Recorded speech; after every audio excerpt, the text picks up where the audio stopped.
Friends, welcome to my channel K education.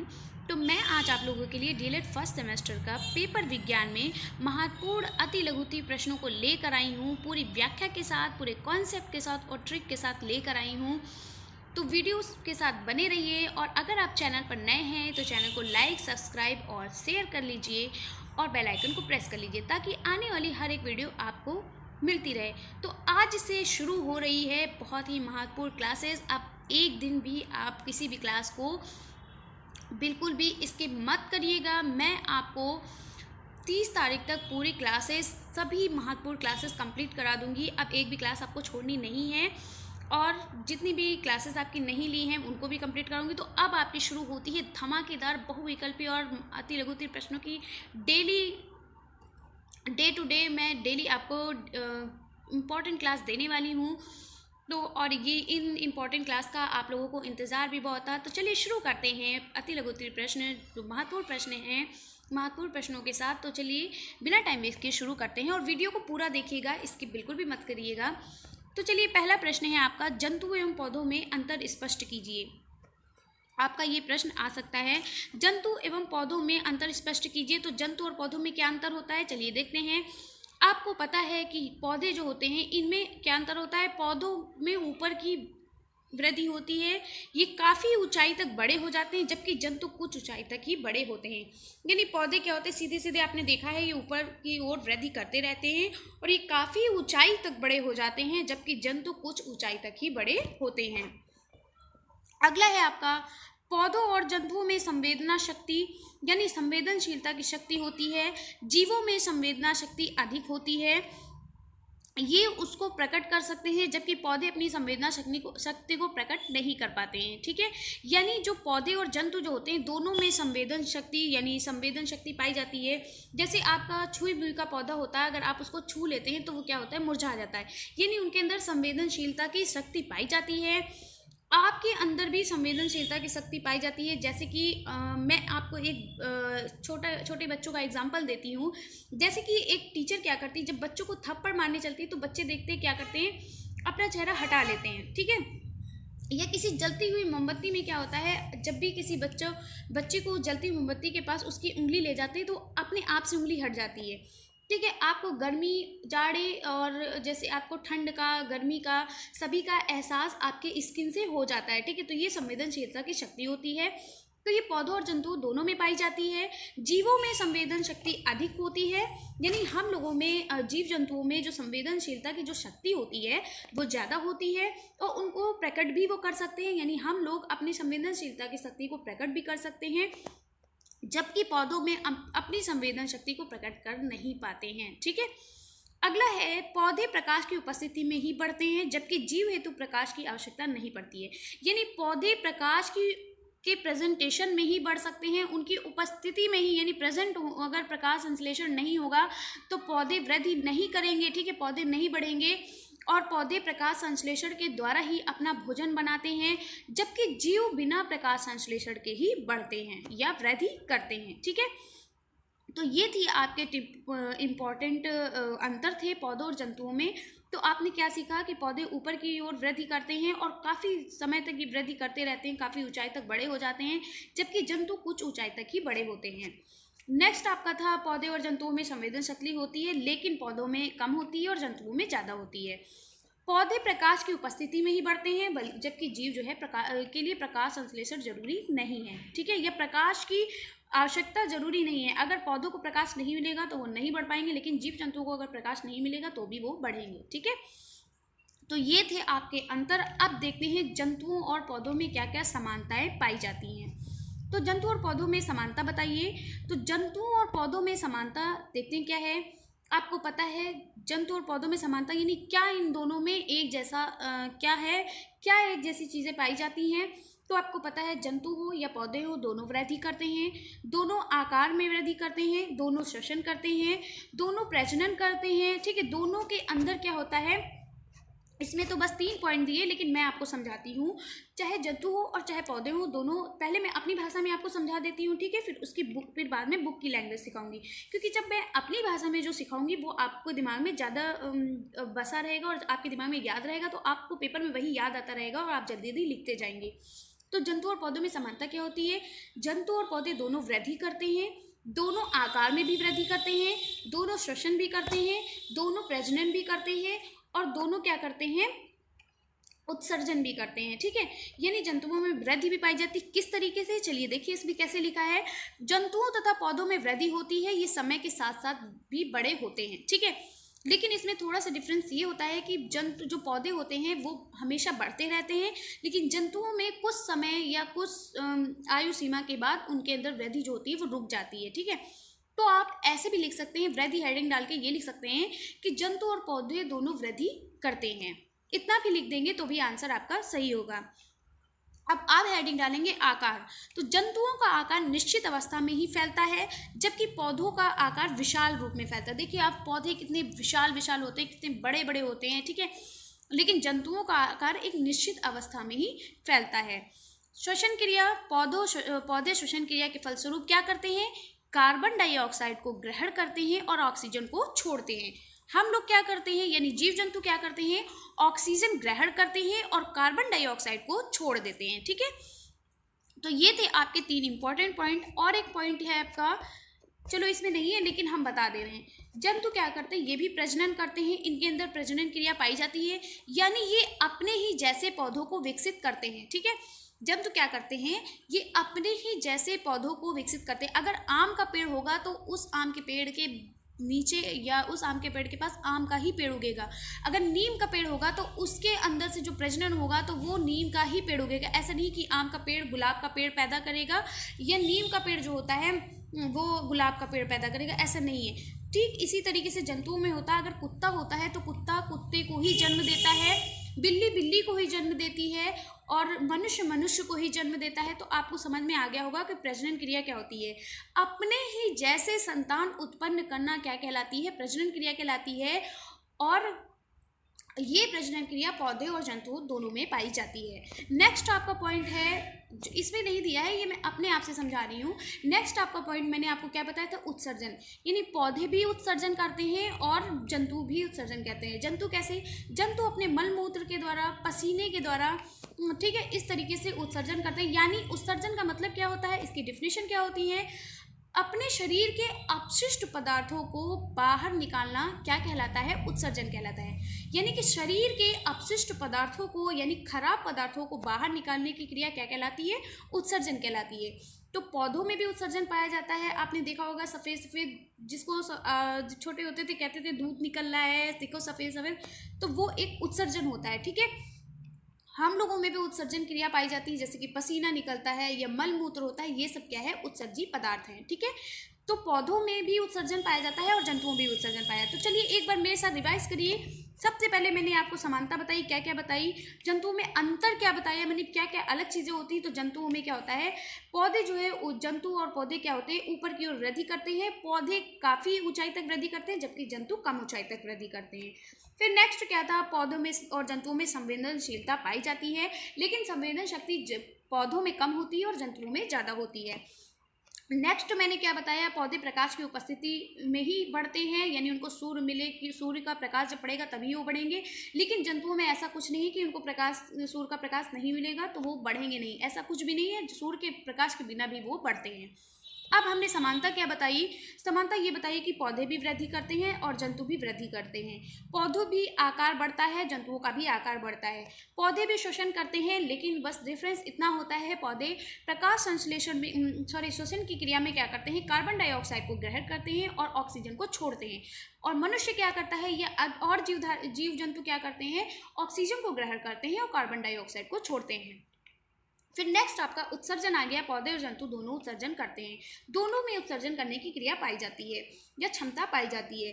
पौधे और जंतु दोनों प्रजनन करते हैं, यानी दोनों अपने जैसे ही संतान उत्पन्न करने की दोनों में क्षमता पाई जाती है। तो आपको समझ में आ गया होगा कि पौधे और जंतुओं में क्या समानता है और क्या अंतर है। और एक चीज़ का ध्यान रखिएगा, मैंने साइंस में आपको सारे जितने भी चैप्टर थे, हर एक चैप्टर के प्रश्नों को कराया है और सभी इम्पॉर्टेंट प्रश्नों को कराया है। अगर आपने वो क्लास नहीं देखी है तो सारी क्लास एक बार पढ़ लीजिएगा, बहुत ही इंपॉर्टेंट है। ये आपके जो राजन सीरीज़, पवन सीरीज़, ये जो हैं इनसे भी इजी लैंग्वेज में मैंने उसमें आपको बहुत अच्छे से पढ़ाया है, और मैं आपको जो पढ़ा रही हूँ वो मुझे याद है, उसमें मैंने इतने अच्छे से पढ़ाया कि उसके एक एक पॉइंट मुझे याद हैं। और आप परेशान मत होइए, मैं इसमें भी आपको बताऊंगी, लेकिन एक बार आप वो पूरी क्लास ज़रूर पढ़िएगा। और आप पढ़ेंगे, ये कमेंट्स बॉक्स में लिखिएगा कि हाँ मैम मैं पढ़ूंगा या पढ़ूंगी, ठीक है। ये सभी प्रशिक्षु जो हैं कमेंट्स बॉक्स में लिखेंगे कि मैं आपकी बात मानूंगा या मानूंगी, ठीक है। तो चलिए शुरू करते हैं। और आज से आपका रिवीजन क्लास स्टार्ट होगा। ये एक तरफ से आपकी रिवीजन क्लास है, ठीक है, इसलिए मैं कह रही हूँ आप वो अगर आपने क्लास नहीं देखी साइंस की देख लीजिए। और मैंने आज एक आपका बहुत अच्छा काम किया है, मैंने सबकी प्लेलिस्ट अलग अलग कर दी हैं। साइंस की प्लेलिस्ट अलग, हिंदी की अलग और मैथ्स की अलग। आपको मेरे वीडियो में या मेरे चैनल पर जाकर ढूंढना नहीं पड़ेगा कि साइंस की वीडियो कहाँ पर है या कुछ भी।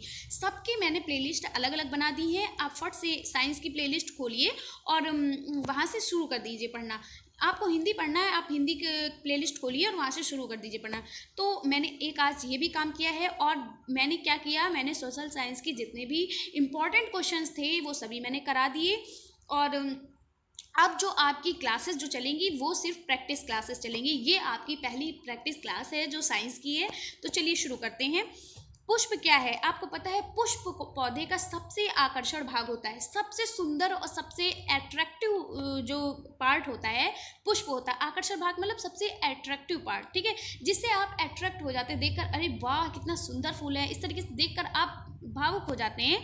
तो पुष्प पौधे का सबसे आकर्षण, सबसे एट्रैक्टिव भाग होता है, सबसे एट्रैक्टिव पार्ट होता है जो पत्तियों के रूपांतरण को पुष्प कहा जाता है। यानी जो पत्ती का जो रूपांतरण होता है उसी को हम क्या कहते हैं, पुष्प कहते हैं। अगला प्रश्न है, खिड़कियों में किस प्रकार के कांच का प्रयोग किया जाता है? तो आपको पता है खिड़कियों में साधारण या मृदु कांच का प्रयोग किया जाता है। किस कांच का प्रयोग किया जाता है? साधारण या मृदु कांच का प्रयोग किया जाता है। अगला प्रश्न है, सजीव किसे कहते हैं? देखिए कक्षा 6 और 7 के प्रश्न हैं। कितना मज़ा आ रहा है पढ़ने में, मुझे पढ़ाने में इतना मज़ा आ रहा है तो आपको पढ़ने में कितना मज़ा आ रहा होगा। लेकिन वीडियो को बिना स्किप किए पूरा पढ़िएगा तभी आपको बहुत मज़ा आएगा। तो जिसको हम लिविंग बीइंग भी कहते हैं सजीव, तो सजीव क्या होते हैं? जैसे हाथी, घोड़ा, बिल्ली, बंदर, यानी जिनके अंदर जान होती है, ठीक है।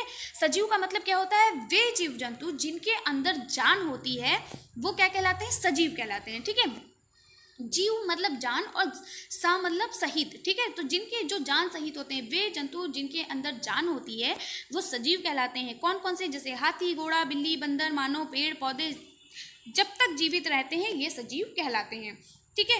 लेकिन आप यही लिखेंगे कि वे जीव जिनके अंदर जान होती है वो क्या कहलाते हैं? सजीव कहलाते हैं। क्योंकि इनमें क्या क्या पाया जाता है? क्यों ये सजीव कहलाते हैं? क्योंकि इनमें आपको पता है वृद्धि करने की क्षमता होती है, पोषण पाया जाता है। पोषण मतलब इनके अंदर खाने की क्षमता होती है, श्वसन करने की क्रिया होती है, प्रजनन करते हैं, निश्चित जीवन चक्र आदि जैसे कुछ सामान्य लक्षण इनके अंदर पाए जाते हैं, ठीक है। आगे बढ़ते हैं, निर्जीव किसे कहते हैं? तो वे वस्तुएं जिनके अंदर जान नहीं होती वे निर्जीव वस्तुएं कहलाती हैं, ठीक है। क्या होता है? और जो ना ही श्वसन कर पाते हैं, ना ही पोषण करते हैं, ना वृद्धि करते हैं, ना प्रजनन करते हैं, और जिनके अंदर कोई निश्चित जीवन चक्र नहीं पाया जाता, ठीक है। इस प्रकार की वस्तुएं निर्जीव वस्तुएं कहलाती हैं। निर्जीव वस्तुएं जैसे कि मेज, कुर्सी, वाहन आदि, बहुत सारे, पंखा, आपके आसपास जितनी भी चीज़ें होती है, मेज, कुर्सी, टीवी और दुनिया की चीज़ें, ठीक है, दुनिया की मतलब निर्जीव चीज़ें। फिर आगे बढ़ते हैं, पत्तियों का रंग हरा क्यों होता है? कितना अच्छा प्रश्न पूछा है भाई, ये तो बिल्कुल बच्चों वाला प्रश्न है। तो अब आप खुद सोचिए कि अगर इस तरीके के प्रश्न आएंगे तो भला आप फेल होंगे या आपका बैक लगेगा? एकदम नहीं लगेगा। और फिर मुझ जैसे टीचर के साथ हो तो बिल्कुल भी नहीं लगेगा। चलिए, पत्तियों का रंग हरा क्यों होता है? तो पत्तियों का रंग हरा पढ़हरिम यानी क्लोरोफिल के कारण होता है। अगर आप पढ़हरिम नहीं लिख पाते हैं, नहीं लिख पा रहे हैं, तो क्या कहेंगे? क्लोरोफिल के कारण होता है, ठीक है। पत्तियों का रंग हरा किसके कारण होता है? क्लोरोफिल के कारण होता है। और आपने ये, अगर आप 8th क्लास में होंगे या आपने 12th में साइंस साइड अगर आपका बैच होगा, आप साइंस साइड के होंगे या आपने बीएससी साइंस साइड से की होगी तो जरूर पत्तियों के रंग का प्रैक्टिकल किया होगा कि क्लोरोफिल हम किस तरीके से देखते हैं। मैंने भी किया था और आपने भी आई होप किया होगा, ठीक है। तो प्रकाश संश्लेषण के प्रमुख उत्पादक कौन से हैं? तो प्रकाश संश्लेषण के प्रमुख उत्पादक एक तो आपका ग्लूकोज है जिसे हम स्टार्च कहते हैं, और दूसरा क्या है? ऑक्सीजन है, ठीक है। ग्लूकोज और स्टार्च और ऑक्सीजन, ठीक है। प्रकाश संश्लेषण के प्रमुख उत्पादक कौन है? ग्लूकोज यानी स्टार्च और ऑक्सीजन। अगला प्रश्न है, पौधे के कितने भाग होते हैं, उनके नाम लिखिए। तो आपको पता है पौधे के 5 भाग होते हैं। सबसे पहले आप जड़ से शुरू करेंगे क्योंकि सबसे पहले जड़ निकलती है। सबसे पहले क्या होता है, जड़ होता है, फिर तना होता है, फिर पत्ती होती है, फिर फल होता है और फिर फूल होता है। ठीक है। अगला प्रश्न है, प्रकाश संश्लेषण के प्रमुख उत्पाद कौन कौन से हैं। तो हाँ, ये मैंने अभी आपको पढ़ाया है, स्टार्च यानी ग्लूकोज और ऑक्सीजन। अगला है आपका प्रश्न नंबर 10, जिसमें है परागण परागण पराग कण के गुणसूत्र की संख्या कितनी होती है। तो अगर सभी उनके परागकण के जो गुणसूत्र की संख्या होती है वो अलग अलग होती है। तो देखिए ये बीटीसी 2015 में आपके देखिए, ये देखिए जरा क्वेश्चन देखिए रिपीट हुआ है। ये 2015 में भी पूछा गया और जो बैक वाला जो पेपर होता है, बैक प्रशिक्षुओं जिनकी बैक लग जाती है, जिन प्रशिक्षुओं की, तो 2015 में भी जो बैक वाले बच्चों का जो सॉरी टीचर्स का जो पेपर आया था उसमें भी ये आया है। और मैं आप लोगों से एक बात कह देती हूँ, मैं बीच में बच्चे बच्चे बोल देती हूँ, तो आप बुरा मत माना करिए, मत मानिएगा, क्योंकि मैं एक टीचर हूँ और बच्चों को पढ़ाती हूँ, तो क्या होता है वही आदत मेरी पड़ी है, तो आप लोगों को भी बच्चे बच्चे बोल देती हूँ, हालांकि आप लोग भी एक टीचर ही हो। अब देखिए पराग कण के में गुणसूत्रों की संख्या कितनी होती है। तो मक्का में 20 होती है, टमाटर में 24 गुणसूत्र की संख्या होती है, आलू के पौधे में 48 होती है और ड्रोसोफिला में 8 गुणसूत्र होते हैं। तो सभी को याद रखना है, कुछ भी आपसे पूछ सकता है कि मक्का में गुणसूत्रों की संख्या बताइए, तो आप बताएंगे 20, टमाटर में पूछेगा तो 24, आलू में पूछेगा तो 48 और ड्रोसोफिला में पूछेगा तो 8 गुणसूत्र। ठीक है। अगला प्रश्न है, कोशिका भित्ति किसमें पाया जाता है, ये किस पदार्थ का बना होता है।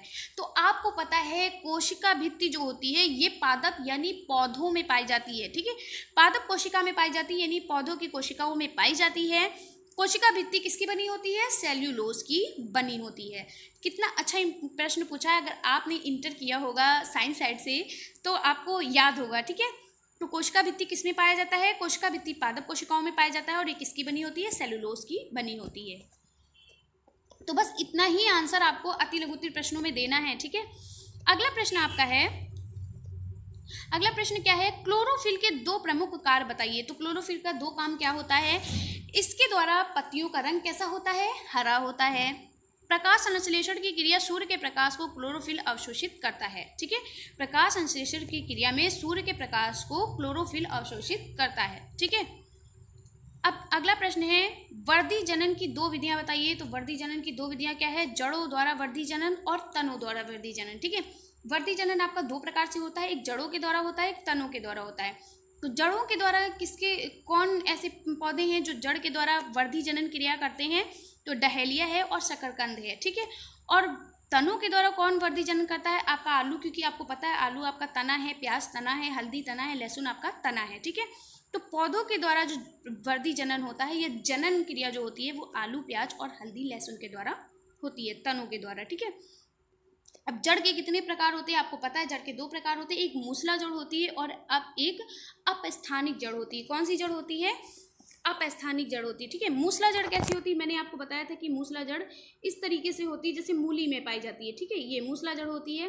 और अपस्थानिक जड़ इस तरीके से, जिसे हम झगड़ा जड़ भी कहते हैं, ये इस तरीके से जो जड़ होती हैं ये आपकी अपस्थानिक जड़ होती हैं। ठीक है, आगे बढ़ते हैं। अलैंगिक जनन की 2 विधियां बताइए। तो विखंडन द्वारा एक अलैंगिक जनन होता है और एक कलिका द्वारा होता है। किसके द्वारा, विखंडन के द्वारा होता है और कलिका के द्वारा होता है।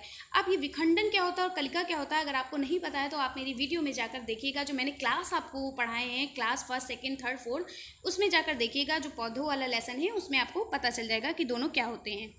अगला प्रश्न है, 3 कीट बच्ची पौधों के नाम बताइए। तो 3 कीट बच्ची पौधे यानी कीटों को मारने वाले पौधे कौन से होते हैं। देखिए ऐसे भी पौधे होते हैं जो कीटों को खाते हैं, तो वो कीट बच्ची पौधे कौन से होते हैं, ड्रोसेरा, नेपेंथीज और यूट्रिकुलेरिया।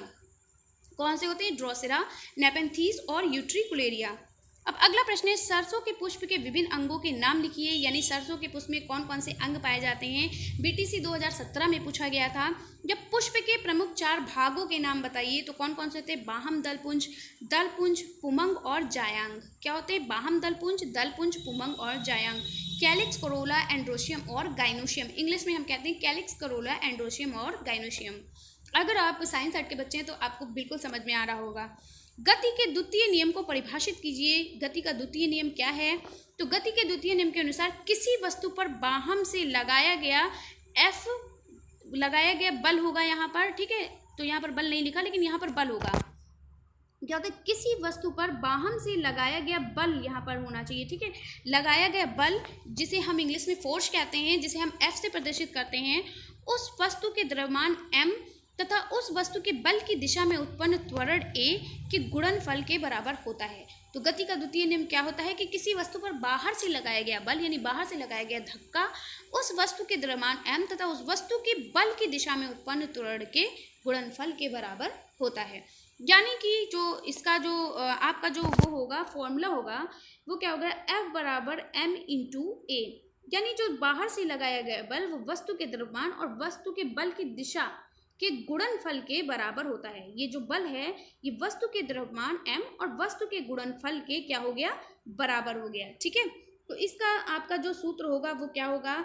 F बराबर m इंटू ए, यानी बल बराबर क्या होता है? द्रव्यमान गुणे क्या होगा? द्रव्यमान गुणे त्वरण, ठीक है। आगे बढ़ते हैं। पारदर्शी तथा अपारदर्शी को स्पष्ट कीजिए। तो पारदर्शी का मतलब क्या होता है? वे पदार्थ, देखिए 2015 में पूछा गया था। पारदर्शी वे पदार्थ हैं जिनके आर पार हम देख सकते हैं, ठीक है। पारदर्शी मतलब क्या होता है? जिनके हम आर पार देख सकते हैं, इनमें पारदर्शिता का गुण होता है। अपारदर्शी वे पदार्थ होते हैं जिनके आर पार देखा नहीं जा सकता, उन्हें हम अपारदर्शिता का गुण होता है, ठीक है। तो पारदर्शी आम भाषा में हम कहेंगे पारदर्शी वे पदार्थ होते हैं जिनके हम आर पार देख सकते हैं, और अपारदर्शी वे पदार्थ होते हैं जिनके आर पार नहीं देखा जा सकता। अपारदर्शी जैसे कि आपका कागज जो होता है, आप कागज के आर पार नहीं देख पाते हैं, ठीक है। अगला प्रश्न है, डॉक्टरी थर्मामीटर में हम मानव शरीर के डिग्री सेंटीग्रेड में किस सीमा के अंतर्गत ताप माप सकते हैं? तो आपको पता है डॉक्टरी थर्मामीटर में हम मानव शरीर के डिग्री सेंटीग्रेड में हम 35 डिग्री सेंटीग्रेड से 42 डिग्री सेंटीग्रेड तक के ताप को माप सकते हैं। कितने डिग्री सेंटीग्रेड? एकदम रट लीजिए, 35 डिग्री सेंटीग्रेड से 42 डिग्री सेंटीग्रेड के ताप को हम माप सकते हैं। अगला प्रश्न है, बीजों के प्रकीर्णन की दोल छेद प्रक्रिया क्या है? तो फल के निरंतर हिलने डुलने के कारण, यानी फल के क्या होता है? बार बार हिलने डुलने के कारण बीज हवा में बिखर जाते हैं। जब फल क्या होते हैं? बार बार हिलते डुलते हैं हवा में, तो बीज क्या होते हैं? वो बिखर जाते हैं हवा के कारण, वो हिलने डुलने के कारण क्या होता है? निकल कर बिखर जाते हैं। इसे दोल छेद प्रक्रिया कहा जाता है, जैसे पोस्ता में, ठीक है। अगला है, प्रकीर्णन क्या है? इसकी प्रमुख विधियां कौन कौन सी हैं? चलिए देखते हैं। तो प्रकीर्णन क्या होता है? परागकणों या बीजों का वातावरण में फैलना प्रकीर्णन कहलाता है। जो परागकण होते हैं, परागकण क्या होता है? मैंने आपको अपने जो क्लासेस पढ़ाई हैं उसमें बहुत अच्छे से बताया, इसीलिए मैंने कहा पहले आप वो क्लास देखिए, फिर ये इंपॉर्टेंट क्लास देखेंगे तो आपको समझ में आ जाएगा। जैसे कि ये आपका फूल है, फूल में आपने देखा होगा छोटे छोटे ऐसे ऐसे परागकण पाए जाते हैं, ठीक है। उनको आप जब छूते हैं तो वो झड़ने लगते हैं, इस तरीके से आपने देखा होगा। वो क्या होते हैं? मान लो ये फूल है और इस फूल के अंदर ये फूल आपका बना है, मान लो, देखिए मेरी आर्ट बहुत अच्छी है लेकिन इसमें नहीं हो पा रही है, तो उसमें इस तरीके के छोटे छोटे कण पाए जाते हैं, आपने देखा होगा। जब उनको आप छूते हैं इन कणों को तो वो झड़ने लगते हैं। क्या होता है? झड़ने लगते हैं, ठीक है। इन्हीं को हम परागकण कहते हैं। ये परागकण जो होते हैं वातावरण में जो इनका फैलना जो होता है वो प्रकीर्णन कर, यानी जब ये हवा के कारण या किसी भी इनके ऊपर कोई भौरा या कोई पक्षी, कोई भौरा जैसे कि मधुमक्खी वगैरह जो भी इन पर बैठती है, तो उनके ये इनके जो परागकण होते हैं उनके चिपक जाते हैं। तो ये छोटे छोटे कण होते हैं, कण की तरीके से होते हैं, और ये क्या करते हैं? जब हवा चलती है तो ये क्या करते हैं? वातावरण में ये क्या होते हैं? फैल जाते हैं, एक स्थान से दूसरे स्थान पर फैल जाते हैं। इन्हीं को हम प्रकीर्णन कहते हैं। अब प्रकीर्णन किसके द्वारा होता है? इनकी प्रमुख विधियाँ क्या है? अब आप जान गए होंगे कि परागकण क्या होता है, ठीक है। जल के द्वारा भी हो सकता है, जैसे कि बारिश हुई तो उसमें परागकण फैल गए, क्योंकि बहुत हल्के होते हैं। आपने देखा होगा फूल में जब आप छूते हैं तो वो क्या होते हैं? झड़ने लगते हैं। अक्सर आपने गुड़हल के पेड़ में भी देखा होगा, जो ऐसे ऐसे गुड़हल के पेड़ में वो लगी होती है, इस तरीके से निकला होता है, यहाँ पे परागकण लगे होते हैं, देखा होगा, ये भी झड़ने लगते हैं, ठीक है। या तो ये हवा के कीटों जल द्वारा होता है, हवा द्वारा, कीटों द्वारा और पक्षियों द्वारा। इनका प्रकीर्णन किन किन तरीके से होता है? जल द्वारा, हवा द्वारा, पक्षियों के द्वारा और कीटों के द्वारा होता है, ठीक है। आगे बढ़ते हैं अगले प्रश्न पर। अगला प्रश्न है, पौधों में कितने प्रकार से जनन होता है? यानी पौधों में प्रजनन क्रिया जो होती है वो कितने प्रकार से होती है? तो 3 प्रकार से होती है, वर्धी जनन, अलैंगिक जनन और लैंगिक जनन। कितने द्वारा? 3 प्रकार से होती है। वर्धी जनन, अलैंगिक जनन और लैंगिक जनन। पौधों में कितने प्रकार से जनन होता है? 3 प्रकार से, वर्धी जनन, अलैंगिक जनन और लैंगिक जनन। ये मैंने बार बार इसलिए बोला ताकि आपको रट जाए। अगला प्रश्न है, जड़ का प्रमुख कार्य बताइए। तो जड़ का प्रमुख कार्य क्या होता है? ये भूमि से जल तथा खनिज पदार्थों को या खनिज लवणों का अवशोषण करने का काम करते हैं। दूसरा पॉइंट है, जल पौधों को भूमि में स्थिर रखता है। पहला पॉइंट क्या बताया कि ये क्या करते हैं, ये मिट्टी से जल को और खनिज पदार्थों को यानी मिनरल्स को क्या करते हैं, वाटर और मिनरल्स को क्या करते हैं, ये एब्जॉर्ब करते हैं, अवशोषित करने का काम करते हैं। और दूसरा क्या होता है, जड़ जो होते हैं ये पौधों को भूमि में स्थिर रखते हैं या रोके हुए रखते हैं। ठीक है, अगला प्रश्न है, पेड़ पौधों में अलैंगिक प्रजनन की विधियां कौन कौन सी हैं? जब ये पूछ लेगा कि पौधों में अलैंगिक प्रजनन की विधियों के नाम लिखिए। देखिए, बीटीसी 2016 में भी पूछा गया और 2017 में भी पूछा गया। तो पौधों में अलैंगिक प्रजनन की विधियां या उनके नाम कौन कौन से, चलिए पढ़ते हैं। तो मुकुलन के द्वारा होता है, मुकुलन, खंडन, बीजाणुओं द्वारा, कायिक प्रवर्धन द्वारा आपके पौधों में अलैंगिक प्रजनन होता है। ठीक है, यही पौधों में अलैंगिक प्रजनन की विधियां होती हैं। अगला प्रश्न है, वृत्तीय गति व घूर्णन गति का एक एक उदाहरण दीजिए। मैंने गति के बारे में एक चैप्टर पूरा गति और गति का ही एक पूरा चैप्टर मैंने आपको पढ़ाया है। अगर आपने नहीं पढ़ा है तो मैं इसीलिए कह रही हूँ, साइंस की सारी क्लास, एक भी क्लास स्किप मत करिएगा। मैं लघुत्तरी प्रश्न नहीं पढ़ाऊंगी क्योंकि उसमें ही मैंने पूरी क्लास में बहुत अच्छे से पढ़ाया है। और क्लास का मतलब ये नहीं कि मैंने पूरा फालतू में चीज़ों को पढ़ा है, बहुत अच्छे से, पूरी अच्छे से परिभाषा और एकदम ईजी लैंग्वेज में बहुत अच्छे से मैंने दी है। उसमें आपको लघुत्तरी प्रश्न पढ़ने की ज़रूरत नहीं पड़ेगी। बहुत प्यारी प्यारी सी परिभाषाएं बहुत इजी लैंग्वेज में, बहुत सरल भाषा में दी हैं, वहाँ से पढ़ लीजिएगा। तो वृत्तीय गति व घूर्णन गति का एक एक उदाहरण दीजिए। वृत्तीय गति, लट्टू का फिरना घूर्णन गति का उदाहरण है। सूर्य के चारों ओर पृथ्वी का गति करना वृत्तीय गति का उदाहरण है। तो वृत्तीय गति और घूर्णन गति के बारे में एक बार पढ़ लेते हैं। घूर्णन गति का मतलब क्या होता है कि अपने अक्ष के परिता ही घूमते रहना। जिस लट्टू क्या होता है, जैसे आपने लट्टू को फेंका, जैसे वो यहाँ पर गिरा, गिरने के बाद क्या हुआ, वहीं पे उसी मतलब जगह पे घूमता रहता है। ठीक है, तो इसे हम घूर्णन गति कहते हैं। और वृत्तीय गति का मतलब होता है कि अपने अक्ष के चारों ओर घूमना। ठीक है, जैसे कि ये आपका सूर्य है और पृथ्वी क्या करती है, सूर्य के चारों ओर चक्कर लगाती है, तो इसे हम क्या कहते हैं, इसे हम कहते हैं वृत्तीय गति। ठीक है, आगे बढ़ते हैं। कीट भक्षी पौधे की विशेषता तथा नाम लिखिए। तो कीट भक्षी यानी कीटों को खाने वाले पौधे कौन कौन से होते हैं, उनका नाम लिखिए, उनकी क्या विशेषताएं बताइए। तो कीट भक्षी पौधे दलदली भूमि में उगते हैं। जो दलदली जो भूमि होती है वहाँ पर उगते हैं। इस कारण इन पौधों को नाइट्रोजन प्राप्त नहीं होती। ठीक है, इनकी विशेषता क्या है कि इनको जो नाइट्रोजन जो होता है वो प्राप्त नहीं होता है, इसलिए ये प्रोटीन का निर्माण नहीं कर पाते हैं। और प्रोटीन की आवश्यकता को पूरा करने हेतु ये कीटों को पाचन करते हैं, क्योंकि कीटों के अंदर नाइट्रोजन पाया जाता है। तो जब इनको ये दलदली स्थानों पर जब ये पैदा होते हैं तो क्या होता है, तो इनके अंदर वहाँ पे नाइट्रोजन नहीं पाया जाता है, तो नाइट्रोजन की कमी के कारण इनको प्रोटीन नहीं मिल पाता है। तो जब इनको प्रोटीन नहीं मिलता है तो ये क्या करते हैं, कीड़े मकोड़ों को मारकर क्या करते हैं, अपनी प्रोटीन को पूरा करते हैं। ठीक है, अपनी पाचन क्रिया को पूरा करते हैं। और जब प्रोटीन नहीं होगा तो पाचन क्रिया नहीं होगी, तो अपने पाचन क्रिया को पूरा करने के लिए ये कीटों को मारते हैं। ठीक है, जैसे कि ड्रोसेरा, घड़पन्नी पौधा, ये क्या होते हैं, ये आपके कीट भक्षी पौधे होते हैं। अगला प्रश्न है, देखिए 2017 में ये अब मैंने भी आपको पढ़ा दिया। फिर आपका प्रश्न है, जलीय पौधे के तने एवं पत्ती की एक एक विशेषता बताइए। तो जलीय पौधे के तनों के अंदर असंख्य रिक्त स्थान होते हैं। ठीक है, मतलब बिना किसी संख्या के रिक्त स्थान होते हैं, आप गिन नहीं सकते, इतने रिक्त स्थान होते हैं, इतनी जगह खाली होती है, जिन्हें वायु कोष्ठ कहा जाता है, जिनमें वायु भरी रहती है, जैसे जलकुंभी। ठीक है, जलकुंभी में क्या होता है, वायु भरी होती है।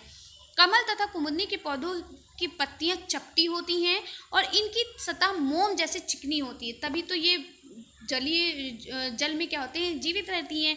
इनकी पत्तियां गीली नहीं होती हैं, चपटी होने के कारण यह पानी की सतह पर तैरती रहती हैं। इससे सूर्य के प्रकाश में भोजन का निर्माण संभव नहीं हो पाता है। देखिए, बीटीसी आपके 2017 में भी पूछा गया था। अब अगला प्रश्न फिर से आपका आ गया, अलैंगिक जनन की 2 विधियां बताइए। तो अलैंगिक जनन की 2 विधियां कौन सी थी, मुकुलन और विखंडन। कौन सी है, मुकुलन और विखंडन। 2 विधियां यहाँ पर पूछा है ना, तो आप 2 बताएंगे, मुकुलन और विखंडन। फिर देखिए 2000 घर्षण बल किसे कहते हैं, 2016 में भी पूछा गया और 2019 में भी पूछा गया। घर्षण का मतलब क्या होता है, रगड़ खाना। ठीक है, तो घर्षण बल किसे कहते हैं, घर्षण मतलब होता है रगड़ खाना। तो किन्हीं और रगड़ जब भी आप खाओगे, जब कोई 2 सतह होंगी तो 2 चीज़ें जब एक में मिलेंगी तभी तो रगड़ होगा उनके अंदर, तभी तो घर्षण होगा। तो किन्हीं दो सतह के संपर्क तलों के मध्य यानी किन्हीं दो सतह के संपर्क तलों के यानी संपर्क में आने से उनके तलों के बीच सापेक्ष गति का विरोध करने वाले बल को घर्षण बल कहते हैं। क्या डेफिनेशन है? किन्हीं दो सतह के संपर्क तलों के मध्य सापेक्ष गति का विरोध करने वाले बल को हम घर्षण बल कहते हैं।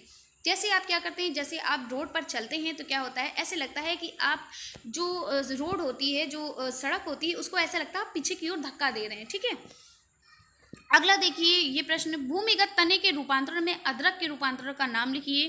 तो जो अदरक का रूपांतरण जो होता है वो किसके द्वारा, तने के रूपांतरण को प्रकंद कहते हैं। यानी जो अदरक का जो रूपांतरण होता है पहली बार तो वो तने के द्वारा होता है, और इस तने के अदरक के तने के रूपांतरण को हम क्या कहते हैं, प्रकंद या राइजोम कहते हैं। ठीक है, ये 2015 में पूछा गया। देखिए सारे इंपॉर्टेंट प्रश्न लेकर आई हूँ, ये आपका प्रैक्टिस है, बहुत ही इंपॉर्टेंट है। तो क्या होता है, फिर से बता देते, भूमिगत तने के रूपांतरण में अदरक के रूपांतरण का नाम लिखिए। तो भूमिगत तने के रूपांतरण में जो अदरक के रूपांतरण का नाम जो है वो है प्रकंद या राइजोम। क्या है, प्रकंद या राइजोम। अगला प्रश्न है, पत्तियों का मुख्य कार्य क्या है होता है, ये पत्तियों का मुख्य कार्य लिखिए। 2016 और 2018 में भी पूछा गया है। तो आपके जो प्रीवियस ईयर क्वेश्चन पेपर होते हैं वो रिपीट होते हैं, इसलिए मैं इसको खास करके लेकर आई हूँ। प्रीवियस ईयर क्वेश्चन पेपर बहुत रिपीट होते हैं। पत्तियों का मुख्य कार्य क्या होता है, पत्तियों का मुख्य काम होता है प्रकाश संश्लेषण की क्रिया करना ही। ठीक है, क्या होता है, प्रकाश संश्लेषण की क्रिया करना। पत्तियों का मुख्य काम क्या होता है, प्रकाश संश्लेषण की क्रिया करना। अगला है, विद्युतीय बल किसे कहते हैं। तो विद्युत बल के कारण जब चीजें किसी ओर आकर्षित होने लगती हैं, ठीक है, जब चीजें क्या करती हैं, किसी दूसरी तरफ आकर्षित होने लगती हैं तो उसे विद्युतीय बल कहते हैं। जैसे प्लास्टिक के स्केल को सूखे कागज से रगड़ कर टुकड़ों के पास ले जाएं तो कागज के टुकड़े प्लास्टिक की स्केल की ओर आकर्षित होने लगते हैं, ऐसा विद्युतीय बल के कारण होता है। ठीक है, अगला प्रश्न है, मछली के जल में रहने के लिए कौन कौन से अनुकूलन अंग सहायक हैं। तो आपको पता है जब भी जो जलीय जीव होते हैं उनके लिए धारारेखित शरीर होना चाहिए, पंख होने चाहिए और गलफड़े होने चाहिए। सांस लेने के लिए क्या होना चाहिए, गलफड़े होने चाहिए।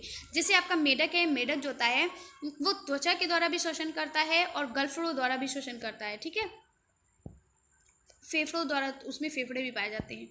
जब कोई वस्तु अपनी माध्य स्थिति के दोनों ओर गति करती है तो इस गति को हम क्या कहते हैं। तो ये कहा है जब कोई वस्तु अपनी मध्य स्थिति के, यानी कोई वस्तु है कि ऐसे मान लो अपनी मध्य स्थिति यानी बीच की स्थिति के दोनों ओर गति करती है, ऐसे जब दोनों ओर गति करती है तो इसे हम क्या कहते हैं, इसे हम दोलन गति कहते हैं। जैसे कि घड़ी में लटकता हुआ पेंडुलम। ठीक है, घड़ी में आपने देखा होगा जैसे 1 घंटा बजता है, बस ये क्या करता है, ये जो पेंडुलम होता है ये इधर उधर रिंग के साथ, जो रिंग टोन होती है उसके साथ बजने लगता है और इधर उधर घूमने लगता है। या फिर आपने झूला झूलते हुए लड़कियों को देखा होगा, या आपने खुद ही झूला झूला होगा। एक बार इधर जाते हैं आप, जैसे मान लो ये झूला है, एक बार इधर गया और एक बार इधर जाता है। ठीक है, एक बार इधर जाएगा, एक बार इधर जाएगा, एक बार इधर जाएगा, एक बार इधर जाएगा, तो इसे हम क्या कहते हैं, दोलन गति कहते हैं। यानी जब कोई वस्तु अपनी मध्य स्थिति के दोनों ओर गति करती है तो उसे हम दोलन गति कहते हैं। और सभी इंपॉर्टेंट देखिए 2015, 2016, 2018 इसमें पूछा गया है, सभी इंपॉर्टेंट, एक भी क्वेश्चन स्किप मत करिएगा और आपको बड़ा मज़ा भी आ रहा होगा पढ़ने में। देखिए तलछटीकरण की प्रक्रिया समझाइए। तलछटीकरण का मतलब क्या होता है, तलछटीकरण का मतलब होता है जैसे कि द्रव में अविलेय ठोसों के मिश्रण से हल्के तथा भारी अवयवों को निथारना तलछटीकरण कहलाता है। द्रव यानी आपका जो पानी है, पानी में जो अविलेय ठोस पदार्थ, जो पानी में जो पदार्थ घुल नहीं पाते हैं, अविलेय ठोस पदार्थ यानी कि वे ठोस पदार्थ जो पानी में अच्छी तरीके से नहीं घुल पाते हैं, जैसे कि आपके पानी में बालू का घुल जाना। ठीक है, तो बालू क्या आपके पानी में घुल जाता है, नहीं घुलता है। जब बालू को आप चला देते हैं पानी में, थोड़ी देर वो तैरने के बाद क्या होता है, नीचे बैठ जाता है, तली में बालू आपकी बैठ जाती है और पानी ऊपर रहता है। ठीक है, तो द्रव में अविलेय ठोस पदार्थों के मिश्रण से हल्के तथा भारी अवयवों को निथारना, यानी हल्के और भारी अवयवों को निथारना, हटाना क्या कहलाता है, तलछटीकरण कहता है। यानी बालू और, जैसे कि उदाहरण में मैं आपको बता देती हूँ, जैसे कि बालू और पानी के मिश्रण से बालू को अलग करना। ठीक है, यहाँ पे क्या कहा है कि हल्के और भारी अवयवों को निथारना, यानी बालू और पानी का अगर आपका मिश्रण है या कोई मिक्सचर है तो उससे क्या करेंगे, बालू को अलग करना जो होता है वो तलछटीकरण कहलाता है। और अगर आपसे यही पूछता है निथारना किसे कहते हैं, तो आप कहेंगे कि बालू और पानी के मिश्रण से बालू को अलग करना तलछटीकरण, और पानी को निकालना क्या कहलाता है, निथारना कहलाता है। ठीक है, दोनों मैंने आपको बता दिया। अगला प्रश्न है, घूमते हुए लट्टू में किस प्रकार की गति होती है? तो मैंने आपको बताया, घूमते हुए लट्टू में किस प्रकार की गति होती है? घूर्णन गति होती है। कैसी होती है? घूर्णन, क्योंकि आपका लट्टू एक ही जगह पर घूमता रहता है, ठीक है, अपने अक्ष के परितः घूमता रहता है, ठीक है। अगला प्रश्न है, हमारे शरीर में कितनी ज्ञानेंद्रियां पाई जाती हैं? तो हमारे शरीर में 5 ज्ञानेंद्रियां पाई जाती हैं। कौन कौन सी? आँख, नाक, कान, जीभ और त्वचा। आँख, नाक, कान, जीभ और त्वचा, ठीक है। तो कौन कौन सी पाई जाती है? फिर से बताइए। 5 ज्ञानेंद्रियां पाई जाती, आँख, नाक, कान, जीभ और त्वचा। ज्ञानेंद्रियां क्यों कहते हैं इन्हें हम? आँख के द्वारा हम देखते हैं, नाक के द्वारा हम सूंघते हैं, ठीक है, और जीभ के द्वारा हम चखते हैं किसी चीज़ को, खट्टी है, मीठी है, कड़वी है, ठीक है, और त्वचा के द्वारा हम महसूस करते हैं। तो अब आपको समझ में आ गया। और कान के द्वारा क्या करते हैं? सुनते हैं। नाक के द्वारा सूंघते हैं, कान के द्वारा सुनते हैं, आँख के द्वारा देखते हैं, और जीभ के द्वारा चखते हैं, और त्वचा के द्वारा हम क्या करते हैं? त्वचा के द्वारा हम महसूस करते हैं, ठीक है। इसीलिए ये हमारे शरीर की 5 ज्ञानेंद्रियां होती हैं, आँख, नाक, कान, जीभ और त्वचा, ठीक है। अगला प्रश्न है, सजीव एवं निर्जीव के बीच की कड़ी किसे कहते हैं? तो विषाणु और वायरस जो होता है उसे हम सजीव और निर्जीव के बीच की कड़ी कहते हैं। ये 2018 में देखिए पूछा गया है। अब क्यों कहते हैं ये इसमें एक्सप्लेन नहीं हुआ, पर मैं हूं ना आपके साथ।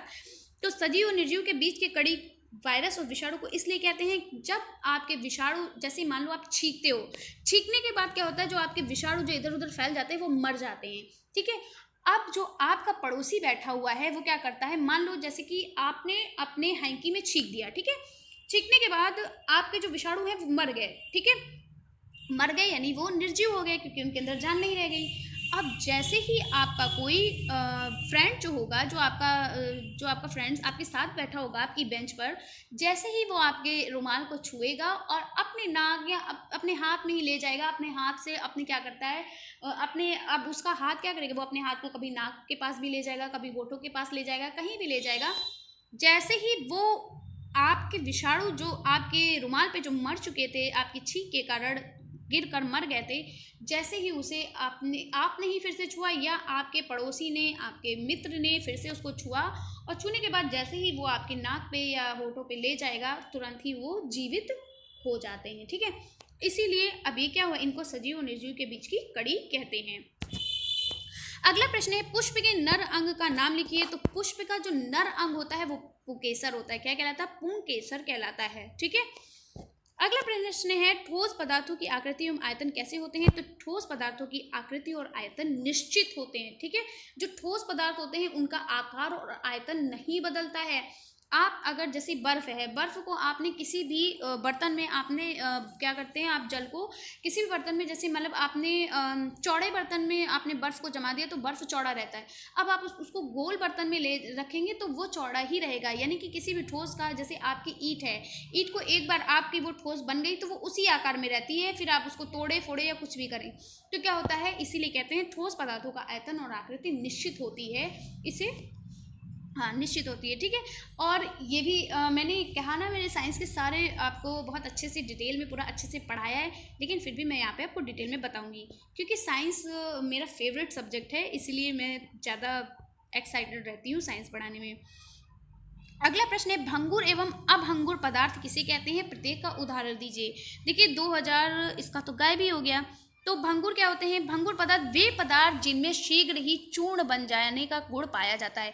यानी वे पदार्थ जो जल्दी ही क्या होता है, चूर्ण की तरह बन जाते हैं, वो क्या कहते हैं? भंगुर पदार्थ कहलाते हैं। जैसे आपका कांच है और आपका कोयला है, तुरंत टूट कर चूर चूर हो जाते हैं, उन्हें हम क्या कहते हैं? भंगुर पदार्थ कहते हैं।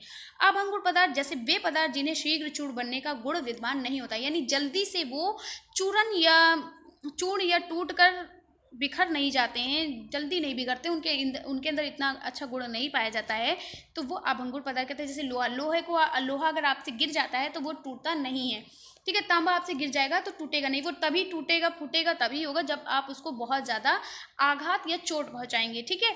लेकिन भंगुर पदार्थ कहते हैं, जैसे आपसे कांच की प्याली टूट गई, गिर गई तो तुरंत टूट जाती है, ठीक है।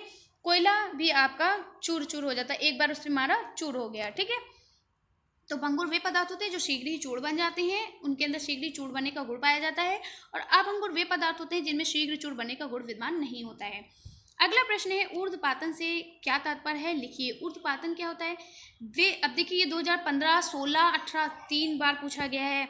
हो सकता है आप में भी पूछा जा सके। तो ऊर्ध्वपातन क्या होता है? वे सभी पदार्थ जो गर्म करने पर बिना द्रव में बदले सीधे गैस में बदल जाते हैं, ठीक है। जैसे आपका कपूर है, आपका नौसादर है, आपका आयोडीन है, ठीक है।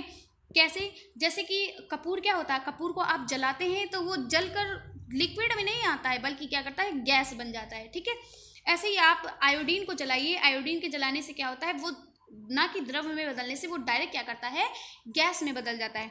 तो वे पदार्थ जो गर्म करने पर बिना द्रव में बदले सीधे किस में बदल जाते हैं, गैस अवस्था में बदल जाते हैं, ऊर्ध्वपातन कहलाते हैं। एक बार फिर से हमारे साथ बोलिए, वे सभी पदार्थ जो गर्म करने पर बिना द्रव में बदले सीधे किस में बदल जाते हैं, गैस में बदल जाते हैं। ऐसे पदार्थों को हम क्या कहते हैं, ऐसे पदार्थों को हम ऊर्ध्वपातन पदार्थ कहते हैं, या ऊर्ध्वपातन ऐसी क्रिया ऊर्ध्वपातन क्रिया कहलाती है। जैसे नौसादर, आयोडीन, कपूर आदि। आपको रट गया होगा अब तो। चलिए अगला है, मूल मात्रक किसे कहते हैं, कोई दो उदाहरण लिखिए। 2015 में आपका पूछा गया है, या वो भौतिक राशि है जो पूर्णतः स्वतंत्र होती है, यानी पूरी तरीके से ये बिल्कुल फ्रीडम होती है, फ्री रहती है, स्वतंत्र होती है, मूल राशियां कहलाती हैं। इन मूल राशियों के लिए प्रयुक्त मात्रक मूल मात्रक कहलाते हैं, यानी इन राशियों के लिए जो मात्रक पाए जाते हैं वो उनको हम मूल मात्रक कहते हैं। जैसे दूरी, समय मूल राशियां हैं, और मीटर और सेकंड इनके मात्रक हैं, ठीक है। अगला प्रश्न है आपका, परमाणु किसे कहते हैं। 2015 में आपका पूछा गया है, परमाणु किसे कहते हैं। देखिए परमाणु किसे कहते हैं, परमाणु तत्व का वह छोटे से छोटे भाग हैं जो किसी भी रासायनिक अभिक्रिया में भाग ले सकता है, परंतु स्वतंत्र अवस्था में नहीं रह सकता है। तो अगर आपको परमाणु तत्व और ये सब पढ़ना है तो आप आराम से मेरे नोट्स में जाकर पढ़ सकते हैं। मैंने बहुत अच्छे से बताया है कि परमाणु क्या होते हैं, ठीक है, और कई सारे। तो मैं आपको बताती हूँ परमाणु क्या होता है। जैसे किसी भी पदार्थ का वह सूक्ष्मतम कण जो स्वतंत्र अवस्था में नहीं होता है, ठीक है। जो क्या होता है, परमाणु किसे कहते हैं, किसी पदार्थ का वह सूक्ष्मतम कण जो छोटे छोटे भाग हैं जो किसी रासायनिक अभिक्रिया से भाग लेते हैं। हाँ बिल्कुल सही है, मैं अपनी लैंग्वेज बता रही थी, मैंने सोचा कि मैं कंफ्यूज तो नहीं होगी, इसमें नहीं कहीं नहीं लिखा है, तो ऐसा कुछ नहीं। क्या होता है, किसी पदार्थ का वह सूक्ष्मतम कण जो स्वतंत्र अवस्था में नहीं रह सकता है, ठीक है। जो क्या होता है, जो स्वतंत्र अवस्था में नहीं होता है उसे हम परमाणु कहते हैं। याद हो गया। परमाणु, जैसे परमाणु के कण कौन कौन से होते हैं, जैसे आपका प्रोटॉन है, इलेक्ट्रॉन है, न्यूट्रॉन है, ये आपके परमाणु के कण होते हैं, ठीक है। अगर आपसे प्रश्न में पूछता है कि परमाणु के अवयवी कण बताइए, तो अवयवी कण क्या होते हैं, प्रोटॉन, न्यूट्रॉन और इलेक्ट्रॉन। प्रोटॉन जो होता है इसमें धन आवेश होता है, इलेक्ट्रॉन आपका ऋण आवेश होता है, और न्यूट्रॉन आपका उदासीन होता है, ठीक है। तो परमाणु किसे कहते हैं, परमाणु तत्व का वह छोटे से छोटे भाग हैं जो किसी भी रासायनिक अभिक्रिया में भाग ले सकता है, लेकिन स्वतंत्र अवस्था में नहीं रह सकता है, ठीक है। और परमाणु के अवयवी कण कौन कौन से हैं, जैसे कि प्रोटॉन, इलेक्ट्रॉन और न्यूट्रॉन, ठीक है। अगला है, चौड़ी, मोटी तथा कटीली संरचना वाले मरुद्भिद पौधों का एक नाम लिखिए। तो नागफनी आपने देखा होगा, जिसको हम कैक्टस का पौधा कहते हैं, ठीक है, कैक्टस प्लांट कहते हैं, ठीक है। ये नागफनी का पौधा आपके मरुस्थलीय क्षेत्रों में जैसे कि रेगिस्तान वगैरह में पाया जाता है। क्यों ये नागफनी का पौधे, इनकी जो चौड़ी, मोटी तथा कटीली संरचना क्यों होती है, क्योंकि आपको पता है कि जो क्या होते हैं, जो रेतीले, जो आपके क्या बोलते हैं, जो बालू वाले देश होते हैं, जैसे कि आपका रेगिस्तान है, वहाँ पर पानी की कमी होती है। तो पानी की कमी के कारण ये क्या करते हैं, इनकी जो पत्तियां जो होती हैं वो किस में बदल जाती हैं, इनकी पत्तियां जो होती हैं वो कांटों में बदल जाती हैं, ठीक है। तो इसीलिए ये चौड़ी, मोटी तथा कटीली संरचना वाले मरुद्भिद पौधे जो होते हैं उनका नाम क्या है, नागफनी, जिसको हम कैक्टस प्लांट भी कहते हैं। घर्षण बल को कम करने के उपाय बताइए। तो घर्षण बल को हम कैसे कम कर सकते हैं, मशीनों के कलपुंजों को घिसने एवं टूटने से बचाने के लिए। जब मशीन के क्या होते हैं, जो आपके जो पुर्जे होते हैं, तो ये वो क्या होते हैं, जो मशीनों के जो पुर्जे होते हैं वो घिस जाते हैं, घिसने के कारण वो क्या करते हैं, उसमें घर्षण बल जो होता है वो तेजी से होने लगता है, मतलब तेजी से फिसलते हैं। टूटने से बचाने हेतु उनके संपर्क तल के मध्य स्नेहक तेल या ग्रीस लगाकर उनके अंदर घर्षण बल को कम किया जाता है। यानी कि जो मशीनों के जो पुर्जे जो होते हैं उनके अंदर घिसने एवं टूटने से बचाने के लिए उनके संपर्क तल के मध्य क्या करते हैं, एक स्नेहक तेल जिसे हम ग्रीस कहते हैं, ग्रीस आपने सुना होगा, तो उस ग्रीस को लगाकर क्या करते हैं, उसके घर्षण बल को कम करते हैं, ठीक है। अगला प्रश्न है, दूध किस प्रकार का मिश्रण है। तो आपको पता है दूध कैसा मिश्रण है, समांगी मिश्रण है। कैसा, समांगी मिश्रण। समांगी मिश्रण क्या करते हैं, वे मिश्रण जो पूरी तरह से घुल जाने के बाद हमें दिखाई नहीं देते हैं, ठीक है, तो वो क्या होते हैं, समांगी मिश्रण कहलाते हैं। पुष्प के मादा अंग का नाम लिखिए। पुष्प के मादा अंग का नाम जायांग होता है। क्या होता है, जायांग होता है। ठीक है। अभी आपने पढ़ा था पुष्प के नर भाग का नाम बताइए, तो आपने पुंकेसर पढ़ा, और पुष्प के मादा अंग का नाम जायांग। अगला है सजीव का एक लक्षण लिखिए। तो सजीव में सभी प्रकार की क्रियाएं होती हैं। एक लक्षण क्या बताएंगे आप? कहेंगे सजीव में श्वसन, पोषण, उत्सर्जन आदि क्रियाएं पाई जाती है। श्वसन, पोषण, उत्सर्जन और प्रजनन, ठीक है, ये सभी क्रियाएं पाई जाती हैं। पोषण भी होता है, ठीक है। पोषण, श्वसन, उत्सर्जन, प्रजनन, ये सभी सजीव में क्रियाएं पाई जाती हैं। ये सभी लक्षण पाए जाते हैं। देखिए सभी इंपॉर्टेंट है। अब ये 2019 से स्टार्ट हो गया है। शाकाहारी तथा मांसाहारी जंतुओं के दो दो नाम बताइए। ठीक है, तो शाकाहारी जंतु कौन होते हैं? वे जंतु जो क्या करते हैं, जो पौधों पर निर्भर होते हैं, जो पेड़ पौधों को खाते हैं, साग सब्जी खाते हैं, ठीक है, हरी सब्जियां खाते हैं, फल फ्रूट, वो कौन से होते हैं? शाकाहारी होते हैं। मांसाहारी जो क्या होते हैं? जो किसके खाते हैं? जो मांस को खाते हैं, ठीक है, जो मांस पर निर्भर होते हैं, मांस को खाते हैं, जो जानवरों पर निर्भर होते हैं, उन्हें जो जीव जंतुओं पर अपने भोजन के लिए जीव जंतुओं पर निर्भर होते हैं, ऐसे जो है जंतु क्या कहलाते हैं? मांसाहारी कहलाते हैं। और वे जंतु जो अपने भोजन के लिए किस पर निर्भर होते हैं? पेड़ पौधों पर निर्भर होते हैं, वो क्या कहलाते हैं? शाकाहारी। तो शाकाहारी जैसे आपका बकरी है, खरगोश है, ये क्या करते हैं? घास खाते हैं, ठीक है, पेड़ पौधों की पत्तियां खाते हैं, घास खाते हैं, फल जो खाते हैं, ठीक है। और मांसाहारी कौन से होते हैं? जैसे शेर और चीता, ये क्या करते हैं? दूसरे जंतुओं का मांस खाते हैं, ठीक है।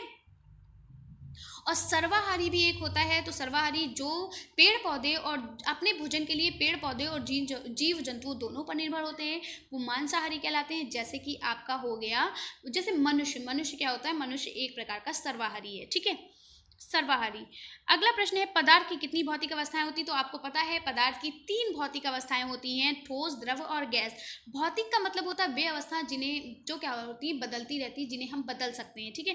यानी आप उनका जल, जैसे कि जल है, जल आपका ठोस में भी बदल सकता है। आप फ्रिज में लगा दो तो ठोस बन जाएगा, फ्रिज के बाहर निकाल दो तो द्रव बन जाएगा, और उसको उबाल दो तो वाष्प बनकर उड़ भी जाएगा, ठीक है।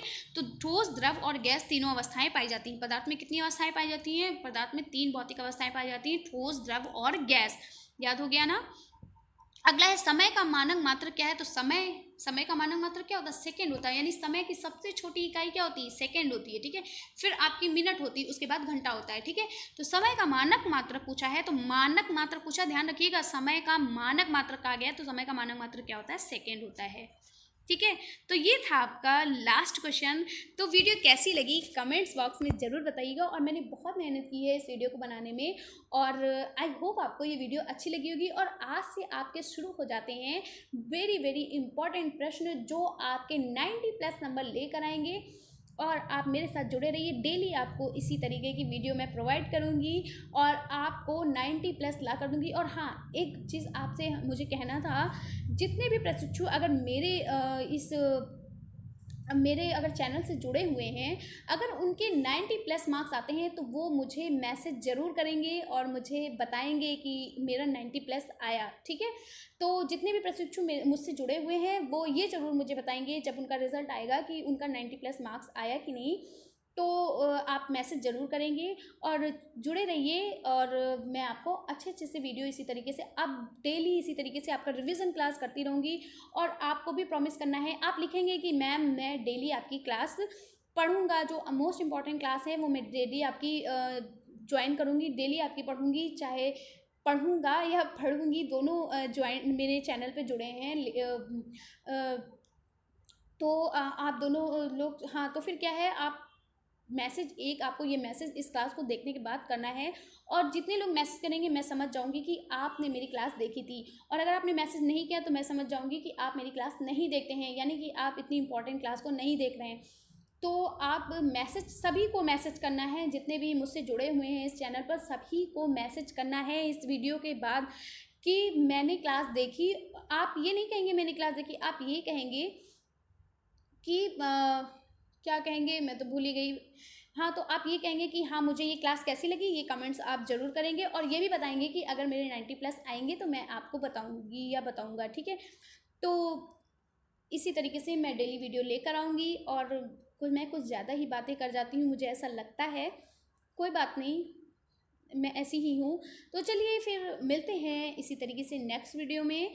तब तक के लिए बाय बाय, टेक केयर। और क्या, टेक केयर।